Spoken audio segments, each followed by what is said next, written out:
Hello दोस्तों, कैसे हो आप सब? उम्मीद करती हूँ आप सब अच्छे होंगे। आइए दोस्तों, कहानी शुरू करते हैं। इससे पहले आपको हमारी कहानी अच्छी लगे तो लाइक और सब्सक्राइब कर दीजिएगा। यह एक पति पत्नी की कहानी है। एक अनजान लड़की उनके घर के बाहर रोज आती है। कौन है वो, यह जानने के लिए कहानी को पूरा अंत तक पढ़ें।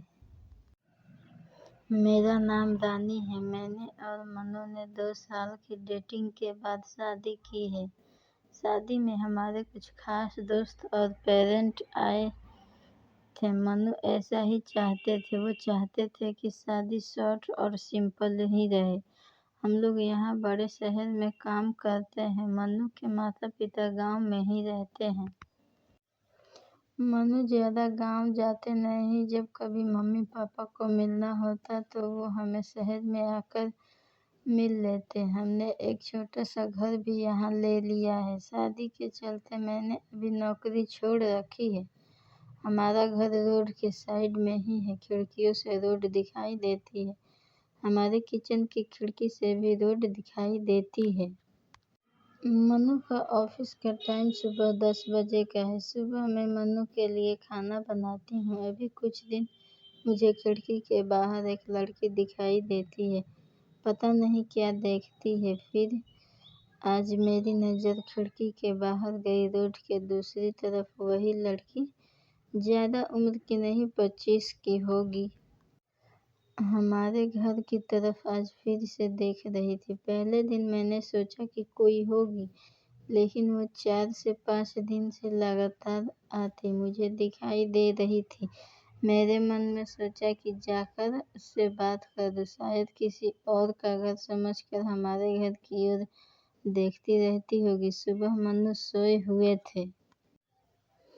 वो फिर वही दूर खड़ी दिखाई दी। इस बार मैं बाहर गई। मुझे अपनी ओर आता देख वो घबरा गई। मैंने उससे पूछा, क्यों, आपको क्या परेशानी है? आप किसे ढूंढ रही है?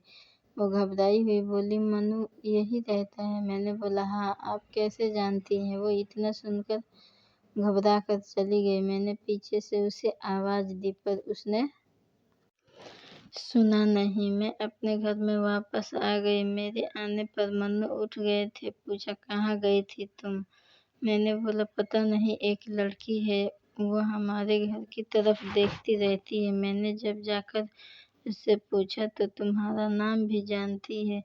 तुम किसी गोरी सी सुंदर लड़की को जानते हैं? मनु यह सुनकर भड़क गए। बोले, पागल हो क्या? कोई भी कुछ भी बोलेगा और तुम मान लोगे क्या? लेकिन यह सुनने के बाद मनु के चेहरे का रंग जरूर उड़ गया था। मेरे दिमाग में भी कुछ कुछ चलने लगा। मनु जब शाम को आए तब मैंने इस विषय में कोई बात नहीं की। अगले दिन मैं सुबह उठी तो मनु पहले से उठ गए थे। मैं किचन में गई तो किचन की खिड़की बंद थी और बड़ी मुश्किल से खोलने पर खुलती थी। मैं कोशिश कर रही थी लेकिन ऊपर वाली कुंडी मुझसे नहीं खुली। मैं हमेशा नीचे की कुंडी से खिड़की लगाती थी, लेकिन आज खिड़की की ऊपर वाली कुंडी भी लगी हुई थी। मैंने कैसे भी कुंडी खोली और खिड़की खोली तो मैं देखकर हैरान रह गई। मनु उस लड़की से वहां जाकर बात कर रहे थे। वो उस पर चिल्ला रहे थे और गुस्सा हो रहे थे। लड़की रो रही थी और मनु ने उसे उंगली दिखाकर जाने को कहा। यह सब देखकर मैंने खिड़की बंद कर दी ताकि मनु को लगे नहीं कि मैंने उसे यह करते देखा है। मनु फिर घर में आ गए। मैंने ऐसे जताया जैसे कि मैंने कुछ देखा ही नहीं है। अब मुझे न जाने कैसे कैसे ख्याल आने लगे। मनु मुझसे क्या छिपा रहा है? मैंने मनु से शादी करके कोई गलती तो नहीं की? आखिर वो लड़की कौन है और मनु उस पर इतना गुस्सा क्यों हो रहे थे? मनु के जाने के बाद मैंने मनु के सारे दोस्तों को, जिन्हें मैं जानती थी, उन्हें फ़ोन किया और पूछा। कोई भी नहीं जानता था, लेकिन किसी को भी उस लड़की के बारे में पता नहीं था। मेरी समझ में नहीं आ रहा था कि क्या हो रहा है। मन्नू से पूछना चाहती थी, लेकिन मुझे पता था कि वो झूठ ही बोलेगा। उसके बाद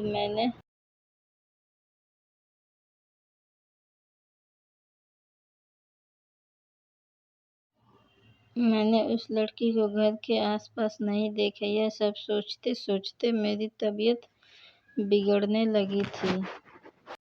मन्नू मुझे बोलता था कि क्या हुआ, अपना ख्याल रखो, डॉक्टर के पास जाओ, लेकिन अब मुझे उसकी बातें बिल्कुल अच्छी नहीं लग रही थी। एक दिन जब मेरी हालत ज़्यादा ख़राब हुई तो मैं ऑटो लेकर पास के बड़े अस्पताल गई। डॉक्टर से अपनी दवाई लेने के बाद मैं अस्पताल के पार्क में बैठी थी। तब मुझे वहाँ वो लड़की दिखाई दी। उसे देखते ही जैसे मेरी बीमारी पता नहीं कहाँ भाग गई। मैं उसके पास तेज चलकर गई और उसका हाथ पकड़ लिया और उससे बोला, तूने मेरी जिंदगी में उथल पुथल मचा दिया है। बोल, उस दिन क्या बात कर रहा था मन्नू तुझसे? क्या रिश्ता है तेरा मेरे पति से?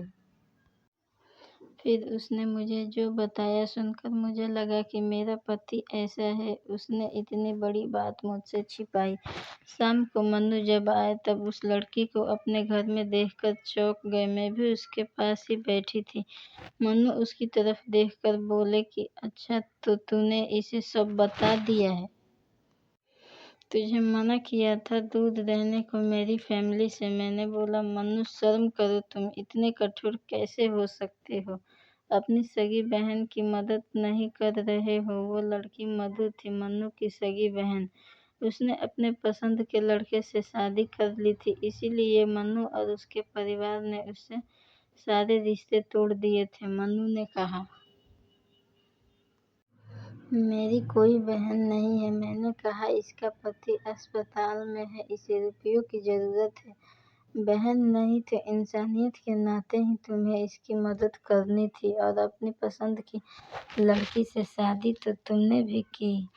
फिर जो नियम इसके लिए है तुम्हारे लिए क्यों नहीं? मुझे पता होता तुम ऐसी सोच वाले हो तो तुमसे कभी भी शादी नहीं करते। जिसको बहन के आंसू नहीं पिघला सके उस आदमी के सीने में दिल नहीं हो सकता। इतना कहकर मैंने अंदर से अपने सारे गहने लिए और मधु के साथ चली गई और उसके पति का इलाज करवाई। ये सब देखकर मनु का भी दिल पिघल गया और वो अपनी बहन और उसके पति को अपना लिए और ऐसे ही हम खुशी खुशी रहने लगे।